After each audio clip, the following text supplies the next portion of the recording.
Okay, మన ప్రభును రక్షకుడైన యేసుక్రీస్తు జీవం గల దేవునికి మహిమ ఘనత ప్రభావాలు కలుగునుగాక.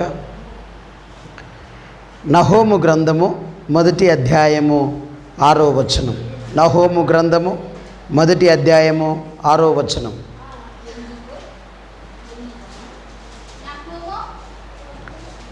Chapter 1 verse 6.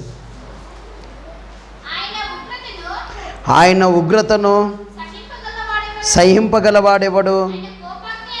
ఆయన కోపాగ్ని ఎదుట నిలవగలవాడెవడు? ఆయన కోపము అగ్నివలె పారును. ఆయన కొండలను కొట్టగా అవి బద్దలగును. యెహోవా ఉత్తముడు. శ్రమ దినమందు ఆయన ఆశ్రయదుర్గము. తన యందు నమ్మకయించు వారిని ఆయన ఎరుగును. ఓకే, దేవునికి మహిమ కలుగునుగాక. సమయంలో పరిశుద్ధ గ్రంథంలో నుండి ఈరోజు దేవుని ఉగ్రత ఎందుకు వస్తుంది, దేవుని ఉగ్రత ఎందుకు మన పైకి వస్తుంది అన్న అంశాన్ని మనము ధ్యానం చేసుకుందాం. మొట్టమొదటిగా ఇక్కడ మనం గమనించాల్సింది ఏంటంటే, ఉగ్రత అసలు ఎందుకు వస్తుంది, ఉగ్రత ఎందుకు వస్తుంది? అయితే ఆయన ఉగ్రతను మనము సహించగలమా? మనము ఆయన ఉగ్రతను భరించగలమా? ఆయన ఒకవేళ మనల్ని శ్రమ పెడితే ఆ శ్రమను తట్టుకోగలమా? ఆయన మనల్ని హింసిస్తే ఆ హింసను మనము ఓర్చుకోగలమా? అయితే దేవుని వాక్యం అంటుంది, మరి ఆయన ఉగ్రతను సహింపగలవాడేవాడు. అంటే ఆయన ఉగ్రత చూపిస్తే, ఆయన కోపము మన పట్ల కనుపరిస్తే ఆయన కోపాన్ని తట్టుకోలేము, ఆయన ఉగ్రతను మనం తట్టుకోలేము. ఆయన మనల్ని శ్రమ పెట్టినా తట్టుకోలేము, ఆయన మనల్ని హింసించినా మనము తట్టుకోలేము. అది అంత భయంకరమైన ఉగ్రత. అయితే పరిశుద్ధ గ్రంథంలో మరి ఉగ్రత రాబోతుంది అని దేవుని వాక్యం బోధిస్తుంది. వస్తుంది, ఉగ్రత కూడా వస్తుంది. యేసు ప్రభు రాకడ వస్తుందని మీరు నమ్మినా నమ్మకపోయినా యేసు ప్రభువు చెప్పిన మాట ఏంటంటే, రాబో కాలంలో ఉగ్రత భూమి మీదకి వస్తూ ఉంది. ఆ ఉగ్రతను ఎవడు తప్పించుకుంటాడు? అసలు ఆ ఉగ్రతను తప్పించుకోవాలంటే ఏం చేయాలనో పరిశుద్ధ గ్రంథంలో విషయాలు ఉన్నాయి. తర్వాత ఈరోజు మాత్రము మనము ఆ దేవుని ఉగ్రత ఎందుకు వస్తుందో మనం తెలుసుకుందాం. మొట్టమొదటిగా అయితే దేవుని ఉగ్రతను సహించేవాడు, తట్టుకునేవాడు లేడు. ఆయన కోపాన్ని ఆయన కోపము ఎదుట మనం నిలవలేము. అయితే ఆయన కొడితే కొండలు సహితము బ్రద్దలైపోతాయంట. తర్వాత ఆయన కోపము అగ్ని వలె పారుతుంది అంట. అంటే అగ్నికి సమస్తము ఆహుతి అయిపోతుంది. అలాంటి ఉగ్రత కలిగిన దేవుడు, ఆయన ప్రేమ కలిగిన దేవుడే కాదు, ఆయన ఉగ్రత కలిగిన దేవుడు, ఉగ్రుడుగా ఉన్న దేవుడు. అయితే యెహోవా కోపాగ్నికి, యెహోవా ఉగ్రతకు ఎవడు తాళజాలిన వాడెవడు అంటాడు. కాబట్టి ఉగ్రత వస్తూ ఉంది. అయితే ఇక్కడ మనం గమనించినట్లయితే దేవుడు ఎందుకు ఈ ఉగ్రతను అనుమతిస్తున్నాడు అన్నది మనము ఈరోజు ధ్యానం చేసుకుందాం. ఒకవేళ మీరు గమనించినట్లయితే ఎజ్రా గ్రంథము 8వ అధ్యాయము 22వ వచనం. ఎజ్రా గ్రంథము 8:22.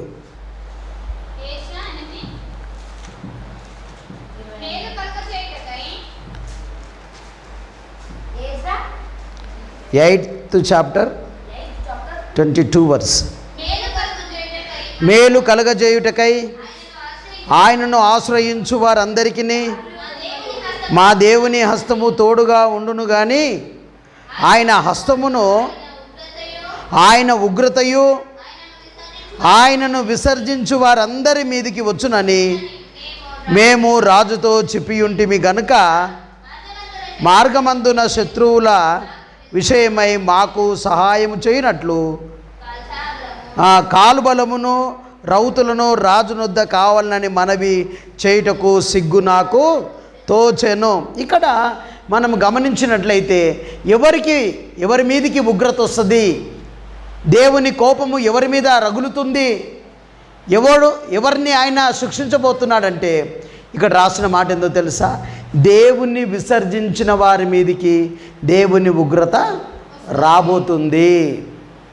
దేవుణ్ణి విసర్జించితే, దేవుణ్ణి విడిచిపెట్టే వారికి, అందుకే వీళ్ళు అంటున్నారు, ఆయన ఉగ్రతయు ఆయనను విసర్జించు వారందరి మీదికి వచ్చునని మేము రాజుతో అంటున్నాం.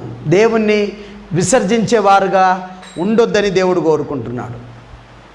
దేవుని మరి మనము విడిచిపెట్టినప్పుడు, దేవునికి మనము దూరం అయితే దేవుని ఉగ్రత మన మీదకి వచ్చే అవకాశము ఉంది.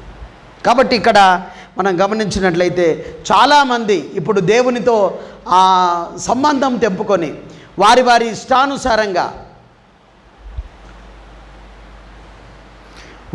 ఇష్టానుసారంగా జీవించడం వల్ల, దేవుని విసర్జించడం వల్ల దేవుని ఉగ్రత వారి మీదకి రాబోతూ ఉంది.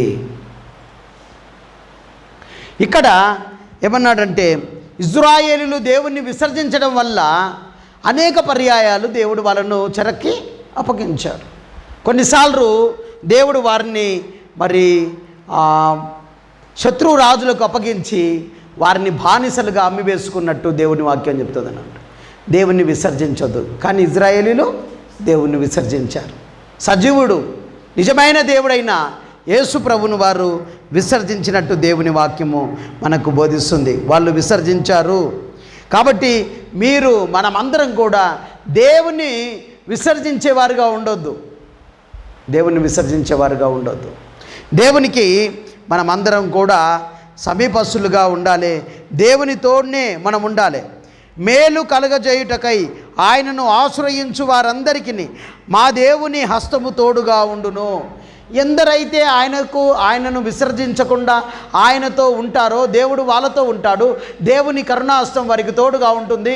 దేవుడు వారికి మేలు చేయబోతున్నాడు.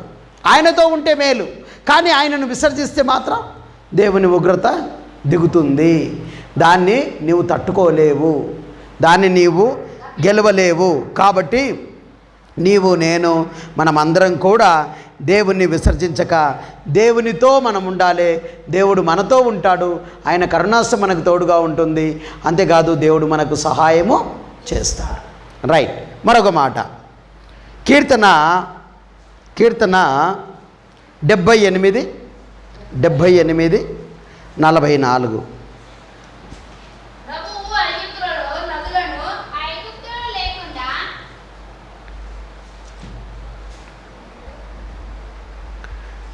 ఐగుప్తులు త్రాగలేకుండా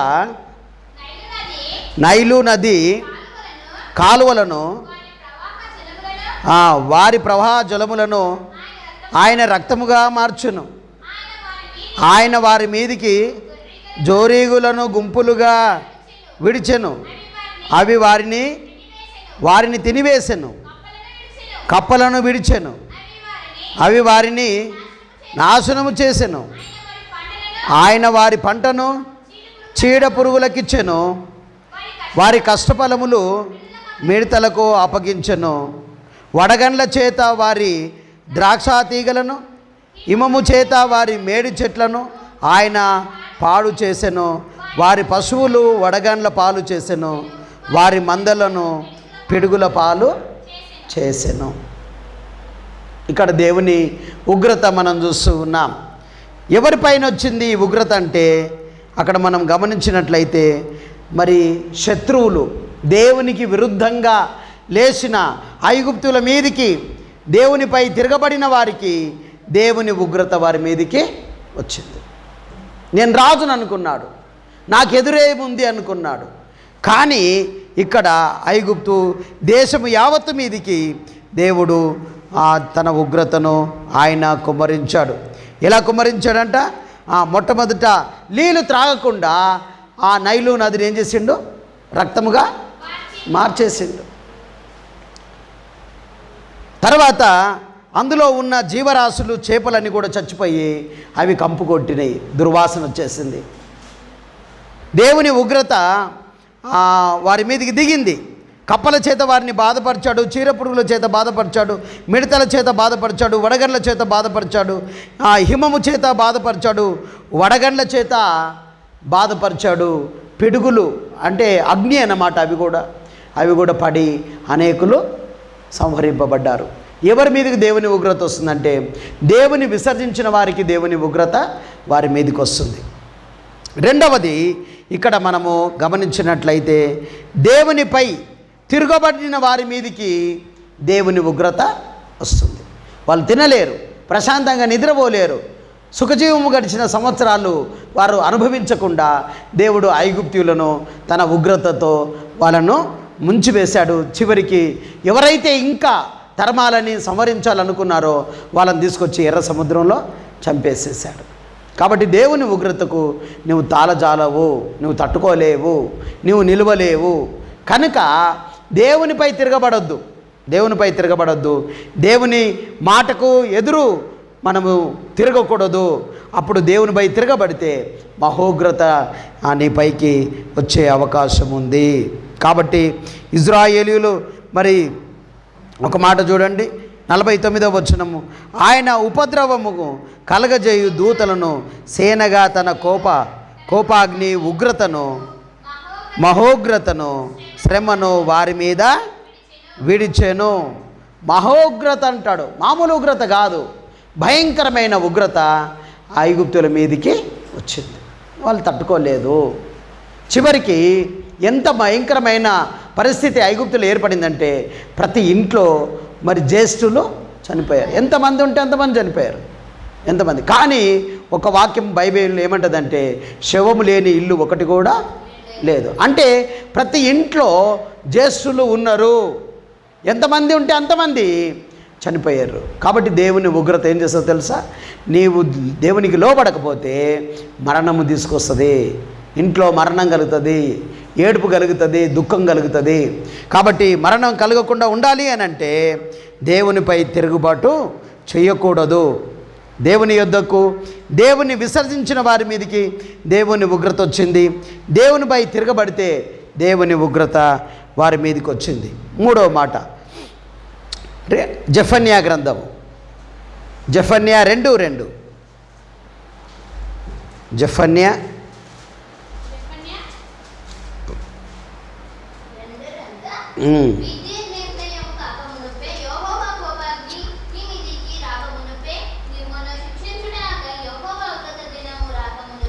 యెహోవా ఉగ్రత దినము రాకమునుపే కూడి రండి. మళ్ళీ చదవండి అందరూ. విధి నిర్ణయము కాకమునుపే యెహోవా కోపాగ్ని నీ మీదికి రాకమునుపే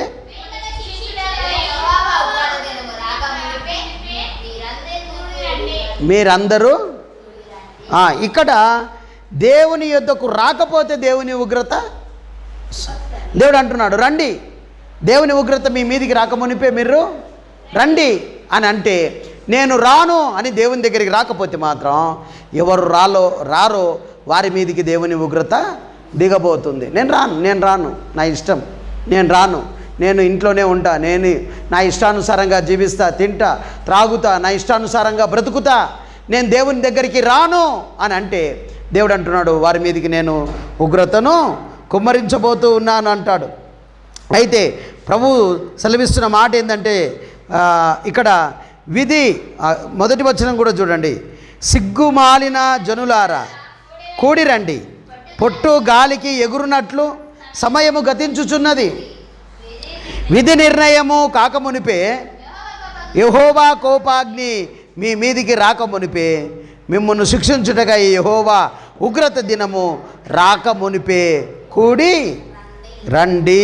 మూడవ వచనం, దేశంలో సాత్వికులై ఆయన న్యాయ విధులను అనుసరించు సమస్త దీనులారా యెహోవాను వెతుకుడి, మీరు వెతికి వినయము గలవారై నీతిని అనుసరించిన ఎడల ఒకవేళ ఆయన ఉగ్రత దినమున మీరు దాచబడుదురు. మీరు వస్తే, మీరు దేవుని దగ్గరికి వస్తే దేవుడు అంటున్నాడు ఆ ఉగ్రత దినం రోజు నిన్ను నేనేం చేస్తా, దాచుకుంటా. ఆ ఉగ్రత నీ మీద పడకుండా ఆయన రెక్కల కింద నిన్ను భద్రత నీకు దేవుడు కలగజేయబోతూ ఉన్నాడు. దేవుని ఉగ్రత నీ మీదికి రాకుండా ఉండాలి అంటే దేవుడు అంటుండు, ఇప్పుడు నీవు నా యొద్దకు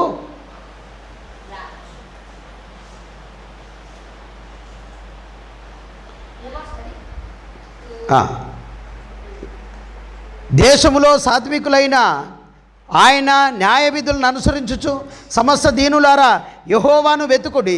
మీరు దేవుని వినయం గలవారై నీతిని అనుసరించిన ఎడల ఒకవేళ ఆయన ఉగ్రత దినమున మీరు దాచబడుదురు.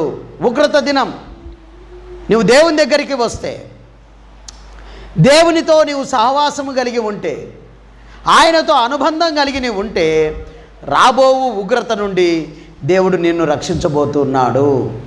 ఆయన దాచుకుంటాడంట, ఆయన కాపాడుకుంటాడు నిన్ను.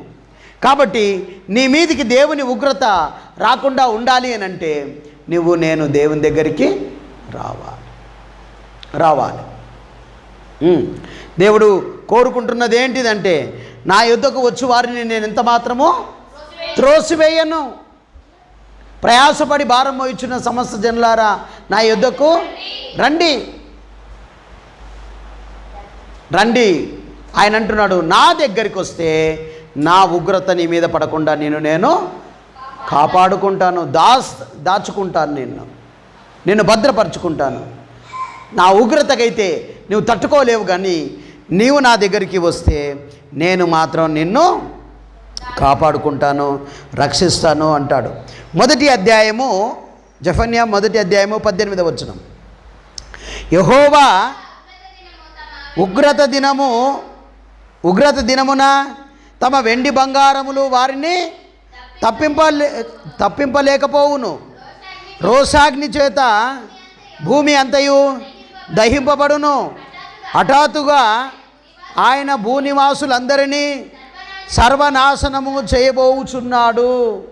భూమి మీద ఉన్న వాళ్ళందరినీ కూడా దేవుడు సర్వనాశనం చేయబోతున్నాడు. అయితే నీవు ఈరోజు చాలామంది ఈరోజు పనికని, సంపాదన కోసమని, డబ్బు కోసమని వెళ్తూ ఉన్నారు. ఏమంటుందో తెలుసా? ఉగ్రత దినం రోజు నీ వెండి బంగారము, నీ డబ్బు నిన్ను కాపాడదు, నిన్ను రక్షించదు. కాబట్టి నేను మరి అంటే రక్షించజాలని డబ్బు కోసము నిజదేవుడైన యేసు దగ్గరికి రాకుండా నీవు విసర్జింపబడకు. అయితే ఇక్కడ దేవుని వాక్యము మనతో ఏమంటున్నాడు అంటే, దేవుడు నీవు నా ఉగ్రతను తట్టుకోలేవు గనుక నేను నిన్ను దాస్తాను, నీవు నా యొద్దకు రండి. విధి నిర్ణయము కాకమునిపే, యెహోవా కోపాగ్ని నీ మీదికి రాకమునిపే, మిమ్మును శిక్షించుటకై యెహోవా ఉగ్రత దినము రాకమునిపే కూడి కలిసి రండి. నీవు, భార్య, భర్త, పిల్లలు, కుటుంబం అంతా కూడా కలిసి రండి అని దేవుడు అంటున్నాడు. అయితే ఇక్కడ ఎవరు వస్తారో వారికి మాత్రమే దేవుని భద్రత ఉంది. ఇంట్లో ఎవరు వస్తే వారికే, కానీ నువ్వు ఒక్కడ వస్తే నీ ఇంటి వారందరికీ రక్షణ, భద్రత లేదు. కాబట్టి దేవుడు అంటున్నాడు, నా దగ్గరికి రాకపోతే నేను వారికి ఉగ్రతను వారి మీద కుమ్మరించేవాడనై ఉన్నాను. అయితే సమయం గతిస్తుంది కనుక మీరందరూ కూడా త్వరగా నా యొద్దకు రండి అని ప్రభు కోరుకుంటున్నాడు. ప్రభు అంటున్నాడు, మరి వారు 3వ అధ్యాయము జెఫన్యా 3:1-2 ముష్కరమైనదియు భ్రష్టమైనదియు అన్యాయము చేయనదగు పట్టణమునకు శ్రమ, అది దేవుని మాట ఆలకించదు, శిక్షకు లోబడదు, యెహోవా యందు విశ్వాసముంచదు, దాని దేవుని యొద్దకు రాదది. ఓకే, ఇక్కడ ఏమంటుండే, అది శిక్షకు లోబడేది కాదు, దేవుని మాట అది వినదు. అయితే దేవుని యొద్దకు అది రాదు కనుక దానికి శిక్ష తప్పదు, దానికి ఉగ్రత తప్పదు అంటున్నాడు. అంటే దేవుని ఉగ్రతని మీదికి రాకుండా ఉండాలి అని అంటే దేవుని వాక్యం అంటుంది, నువ్వు శిక్షకు లోబడి దేవుని మాటకు విని దేవుని యొద్దకు రా. ఒకవేళ నువ్వు రాకపోతే నీకు శిక్ష తప్పదు. శిక్ష తప్పదు. కాబట్టి దేవుని మనం విసర్జిస్తే శిక్ష తప్పదు. దేవుని యందు మనము ఉంటే దేవుడు మనల్ని రక్షించడానికి సమర్థుడు. నువ్వు తిరుగుబాటుతనం చేస్తే నేను నీకు లోబడను, వాక్యం చదవను, ప్రార్థన చేయను, మందిరానికి రాను అని నువ్వు తిరగబడితే దేవుని ఉగ్రత నీ మీదికి వస్తుంది. మూడవది, నేను రాను అని నువ్వు మొండిగా వివరిస్తే నీ మీదికి, నీ పిల్లల మీదికి దేవుని ఉగ్రత వస్తుంది. మరొక మాట చదువుకుందాం. 2వ అధ్యాయము రోమా 2:8. రోమా 2:8.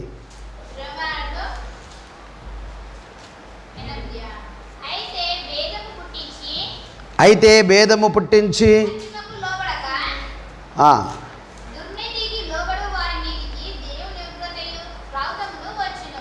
ఓకే,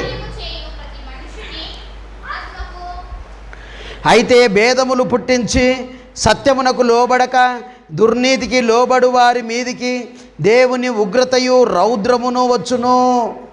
దుష్కార్యము చేయు ప్రతి మనుషుని ఆత్మకు, మొదట యూదునికి గ్రీసు దేశస్థునికి కూడా శ్రమయు వేదనయు కలుగును.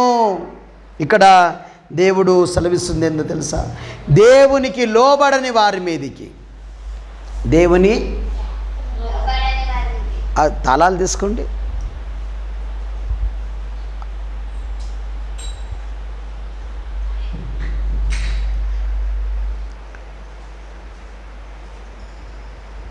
భేదములు పుట్టించి సత్యమునకు లోబడక దుర్నీతికి లోబడు వారి మీదికి దేవుని ఉగ్రతయు రౌద్రమును వచ్చును. లోబడని వారికి, దేవునికి లోబడని వారికి మీదికి దేవుని ఉగ్రత, రౌద్రం, ఇంకా కోపం ఎక్కువ వస్తుందంట. దేవుడు కోరుకుంటుంది ఏం తెలుసా? లోబడే మనసు. దేవునికి లోబడాలి, పెద్దలకు లోబడాలి, తల్లిదండ్రికి లోబడాలి. ఇక్కడ మరి లోబడక, సత్యమునకు లోబడక, సత్యం అంటే యేసు ప్రభుకి ఎవరైతే లోబడరో, దుర్నీతి, చెడ్డ పని ఎవరైతే చేస్తారో, చెడు జీవితము ఎవరైతే జీవిస్తారో వారి మీదికి దేవుని ఉగ్రత వస్తుంది. ఉగ్రతయు రౌద్రము వస్తుంది. కోపం రావడం వేరు, ఎక్కువ కోపము రావడం. కోపం వస్తే ఇట్లా, ఇంకా కోపం వస్తే ఏదో ఒకటి తీసుకొని కొట్టి చంపాలి, అదే ఉగ్రత. దేవుని ఉగ్రత, రౌద్రము లోబడని వారి మీదకి వస్తుందంట. దేవునికి లోబడని వారి మీదకి దేవుని ఉగ్రత వస్తుంది. కాబట్టి మనం అందరికీ లోబడ్డా దేవునికి లోబడలేదు అనుకో, దేవుడు అంతటా ఉంటాడు, అందరినీ చూస్తాడు. ఆయన నేత్రాలకు మరుగైనది అంటూ ఏమీ లేదు. స్పష్టంగా దేవునికి సమస్తం కనిపిస్తుంది. కాబట్టి ఆ దేవునికి భయపడి, ఆయనకు లోబడి, ఆయన మాటని వింటే నీ మీదకి ఉగ్రత రాదు. ఉగ్రత అంటాడు, చలికాలంలో ఉగ్రత వస్తుందంట. చలికాలంలో ఉగ్రత వస్తుంది. బయట చలి ఉంది, విస్తారంగా చలి ఉంది.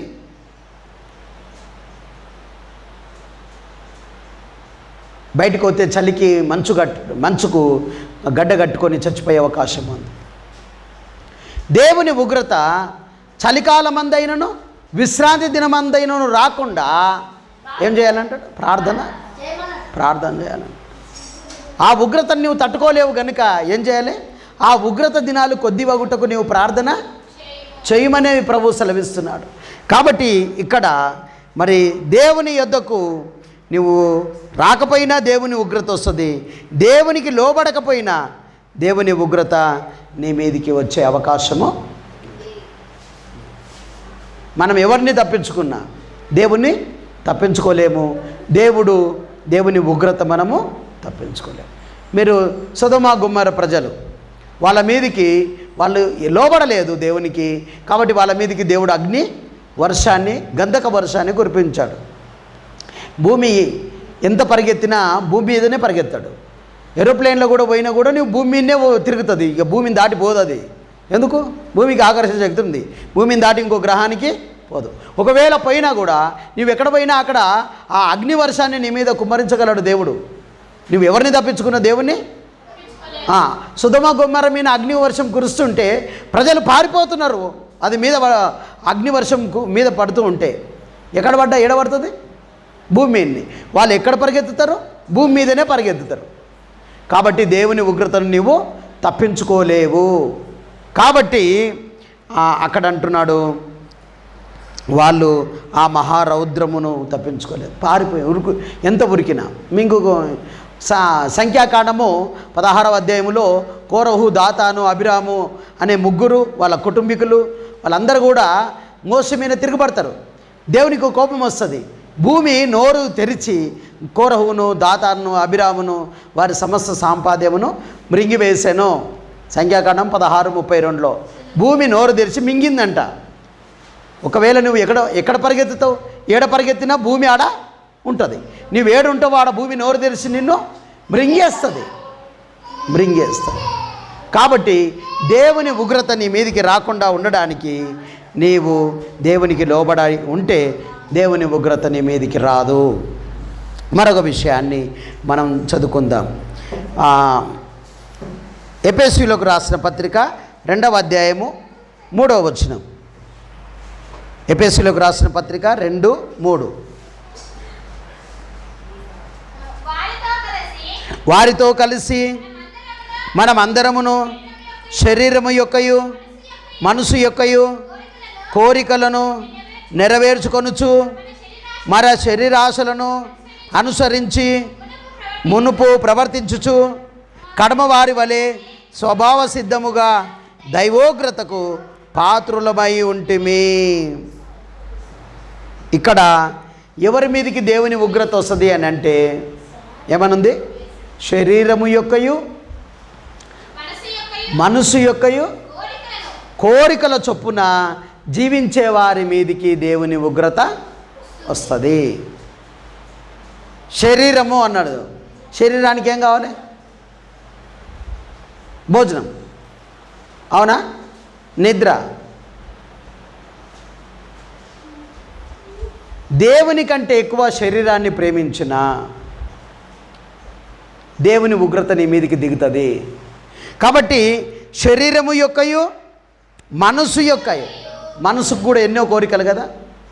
కానీ మనసు చొప్పున మనసు ఆశించిన దాన్ని మనం ఆశించొద్దు. శరీరము కోరుకున్నట్టు మనం బ్రతకొద్దు. అలా బ్రతికితే దేవుని ఉగ్రత నీ మీదికి వస్తుంది. శరీరం అంటది తిను, త్రాగు, సుఖపడు, పాపం చేయి, అబద్ధమాడు, అన్యాయం చేయి, ద్రోహం చేయి, వ్యభిచారం చేయి, నీ ఇష్టానుసారంగా జీవించు అని శరీరము మనసు చెప్తుంది.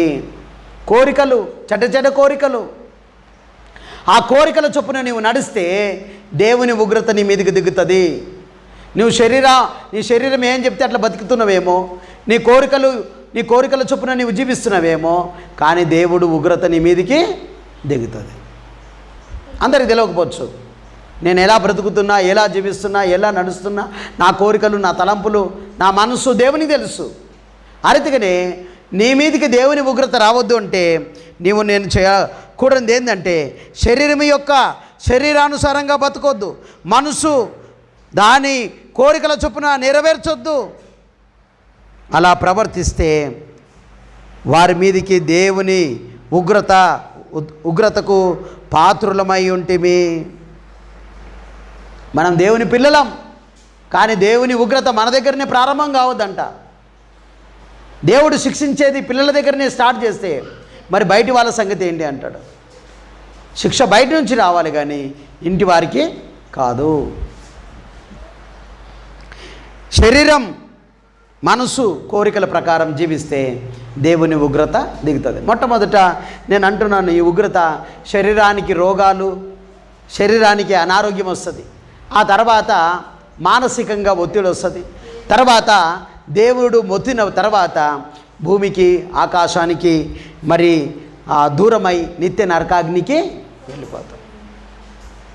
కాబట్టి ఇక్కడ ఎవరి మీదకి వస్తుందంటే శరీరము, మనసు, కోరికల ప్రకారము ఎవరైతే జీవిస్తారో వాళ్ళ మీదకి దేవుని ఉగ్రత వస్తుంది. నీ మీదకి దేవుని ఉగ్రత నీ పిల్లల మీదకి, నీ మీదకి రావద్దంటే నువ్వు శరీరానుసారంగా బ్రతకొద్దు. నీ యొక్క కోరికల చొప్పున నువ్వు బ్రతకొద్దు. కోరికలు చాలా ఉంటాయి, చెడ్డ కోరికలు కూడా ఉంటాయి, మంచి కోరికలు ఉంటాయి. మంచి కోరిక, నీ కోరికను సిద్ధింపజేసి నీ ఆలోచన యావత్తు యెహోవా సఫలపరచునుగాక. 20వ కీర్తన 4వ చరణం. మంచి కోరిక అయితే దేవుడు తీరుస్తాడు, చెడ్డ కోరిక అయితే దేవుని ఉగ్రత నీ మీదికి వస్తుంది. కాబట్టి చెడ్డ కోరికల ప్రకారము జీవించకూడదు. తర్వాత 79వ కీర్తన 79 6th verse.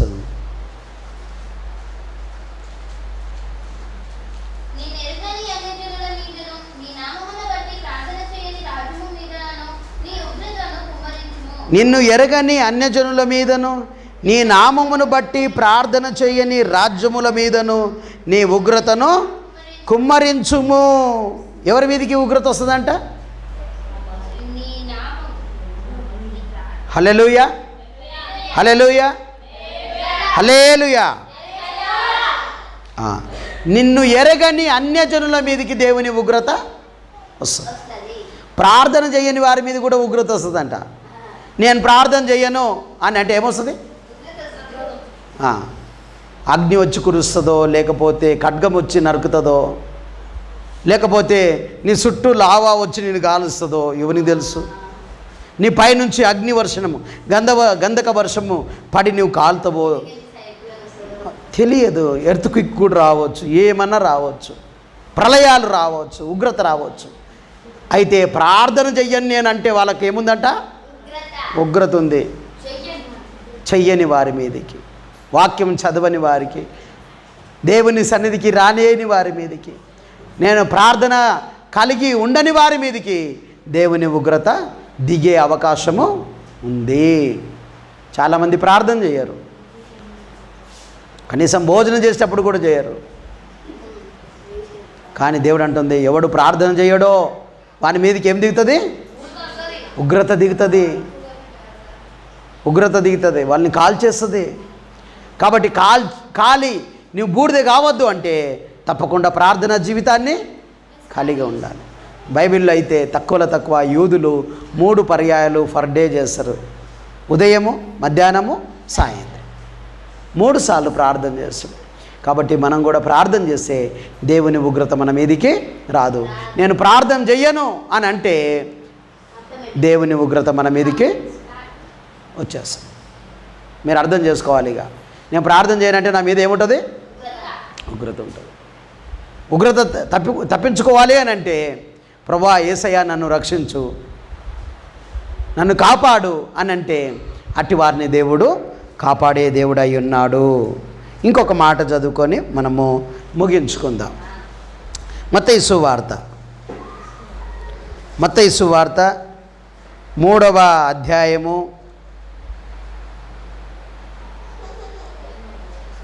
7వ వచనం.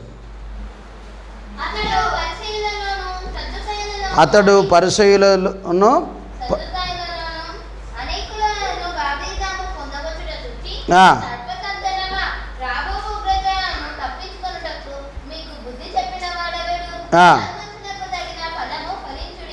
ఓకే, ఇక్కడ ఏమన్నాడు? ఎవరికి ఉగ్రత వస్తుంది అని అంటే ఇక్కడ మారు మనసు పొందని వారి మీదకి దేవుని ఉగ్రత. సర్పం చక్కగా నడుస్తుందా? చక్కగా పోతుందా? పాము వంకర టింకరగా బ్రతికే వాళ్ళందరి మీదకి దేవుని ఉగ్రత. నా ఇష్టానుసారంగా నేను చెప్పినట్టు వినను, నా ఇష్టానుసారంగా నేను నడుస్తాను, పోతాను, తాగుతాను, ఆడుతాను అని అంటే మారు మనసు లేని వారి మీదకి దేవుని ఉగ్రత వస్తుంది. మారాలి. పాముకు పాలు పోసిన విషమే క్రక్కుతుందంట, పాముకి తలలో విషం ఉంటుందంట, నరునికి నిలువల్ల విషం ఉంటుందంట. పాము సైతానికి గుర్తుగా ఉంది. సర్పసంతానం అన్నాడు. సర్పసంతానం అంటే సైతాను పిల్లల్లారా అంటున్నాడు. సైతాన్ మంచి పనులు చేస్తుందా? ఒక్కటన్నా ఒక్కటి కూడా మంచి పని చెయ్యదు. అది చెయ్యడాడు. ఆడు చెడు చేయమంటాడు, చెడును ప్రేరేపిస్తాడు. మంచి చేసేవాడు దైవ సంబంధి, చెడు చేసేవాడు సైతాను సంబంధి. మారు మనసు లేనివాడు సాతాను సంబంధి. మారు మనసు పొందినవాడు దేవుని సంబంధి. ఎవరైతే రాబోవు ఉగ్రతను తప్పించుకున్నటకు మీకు బుద్ధి చెప్పిన వాడెవడు? ఏమంటాడు ఇక్కడ? రాబోవు ఉగ్రతను తప్పించుకున్నటకు ఎవడు మీకు? మీరు ఎవరు మాట్లాడుతున్నారు? అసలు రాబోవు ఉగ్రతను తప్పించుకోవడం నీ వల్ల అవుతుందా? కాదు కదా, నువ్వు తప్పించుకోలేవు. కాబట్టి నువ్వు మారు మనసు పొందు. నేను మారు మనసు పొందినా, బాప్తిజం తీసుకున్నా, అవి కాదు. అనుదినం మారాలి, మారుతూ ఉండాలి, క్రీస్తు స్వారూప్యములోనికి రావాలి. నిన్ను చూస్తే క్రీస్తు నీలో కనిపించాలి, మాటల్లో, ప్రవర్తనలో, క్రియల్లో. అలాంటి జీవితం మారు మనసు పొందిన వారుగా జీవించాలి. అలా ఎవరైతే జీవిస్తారో దేవుడు వారికి పరలోక రాజ్యాన్ని అనుగ్రహిస్తాడు. వారి మీద దేవుని ఉగ్రత ఉండదు. మొట్టమొదటిగా దేవుని విసర్జిస్తే దేవుని ఉగ్రత ఉండదు. నెంబర్ 2, దేవునిపై తిరగబడితే దేవుని ఉగ్రత ఉండదు. దేవునిపై తిరగబడితే దేవుడు ఉగ్రత కుమ్మరిస్తాడు. దేవునికి లోబడకపోతే దేవుడు తన ఉగ్రతను కుమ్మరిస్తాడు. శరీరము, మనసు, కోరికల ప్రకారం బ్రతికితే దేవుని ఉగ్రత వారి మీద కుమ్మరిస్తాడు. దేవుని విసర్జించిన వారి మీద దేవుని ఉగ్రత కుమ్మరిస్తాడు. ఇక్కడ ప్రార్థన చేయకపోతే కూడా దేవుని ఉగ్రత మన మీదికి వస్తుంది. నేను మారు మనసు పొందకపోతే కూడా దేవుని ఉగ్రత మన మీదకి వస్తుంది. కాబట్టి మారు మనసు పొందుదాం. సిలువలో రక్తం గార్చి ప్రాణం పెట్టి అనేకమైన హింసలు పొందిన యేసు ప్రభు వైపు మనము తిరిగి మారు మనసు పొందిన కుమార్తెగా, కుమారునిగా మనం జీవిద్దాం. అప్పుడు దేవుని ఉగ్రత నీ మీద నుండి తొలగిపోతుంది. లేదా దేవుని ఉగ్రత నీ మీద ఉంటుంది. అప్పుడు నిన్ను భూమి మీద ఈ ఉగ్రత వస్తుంది, నరకంలో కూడా అగ్నిగుండంలో కూడా కాలుతావు. ఇక్కడ ఉగ్రతనే, చనిపోయిన తర్వాత అక్కడ కూడా నిత్యము అగ్నిగుండంలో ఏడుస్తూ ఉంటావు, కాలుతూ ఉంటావు, అరుస్తూ ఉంటావు, మొరపెడుతూ ఉంటావు. కానీ బయటికి రాలేవు, విడుదల పొందలేవు. కాబట్టి మారు మనసు పొందుదాం, ఆ ఉగ్రతను తప్పించుకుందాం. దేవునితో నిత్యత్వము, దేవునితో మనం ఉందాం. అట్టి కృప దేవుడు మనందరికీ దయచేయునుగాక. ఆమేన్. ప్రార్థన చేసుకుందాం. ప్రార్థన. ప్రేమగల దేవుడా, దయగల తండ్రి, పరిశుద్ధుడైన యేసయ్య, మీకు వందనాలు, స్తోత్రాలు. ఇదిగో మా ప్రభువా, ఎవరి మీదికి ఉగ్రత వస్తుంది అని అంటే ప్రభువా, మరి నిన్ను విసర్జించిన వారి మీదికి నీ ఉగ్రత వస్తుందని చెప్పావు. అవును, నీ మీద తిరగబడితే ఉగ్రత అన్నావు ప్రభువా. నీ యొద్దకు రాకపోతే ఉగ్రత అన్నావు. నీకు లోబడకపోతే ఉగ్రత అన్నావు. శరీరము, కోరికల చొప్పున జీవిస్తే ఉగ్రత అన్నావు. దేవా, ప్రార్థన చేయకపోయినా, మారు మనసు పొందకపోయినా ఉగ్రత వస్తుంది అంటున్నావు గనుక ప్రభువా, ఏ ఉగ్రత మా మీదికి రాకుండా నాయనా నీకు స్తోత్రాలు, వందనాలు తండ్రి. మేము నీకు విరుద్ధంగా నిలబడి మేము ఆ ఉగ్రతను తట్టుకోలేము గనక దయచేసి క్షమించి, మన్నించి, మారు మనసు పొంది ఆ మహోగ్రతను తప్పించుకోవడానికి కృప దయచేయమని, మారు మనసు పొందినట్టుగా మేము జీవించడానికి ఒక్కొక్కరికి కృప చూపించి సహాయము చేయమని, నాజరుడైన యేసుక్రీస్తు శిలువ రక్తములో మమ్మలను కడిగి పవిత్రపరిచి ఈ రోజు నుంచి మేము మారు మనసు పొంది నీకోసం జీవించే జీవితము దయచేయమని నాజరుడైన యేసు నామమున ప్రార్థించి అడిగి పొంది ఉన్నాము పరమ తండ్రి. ఆమేన్. ఆమేన్.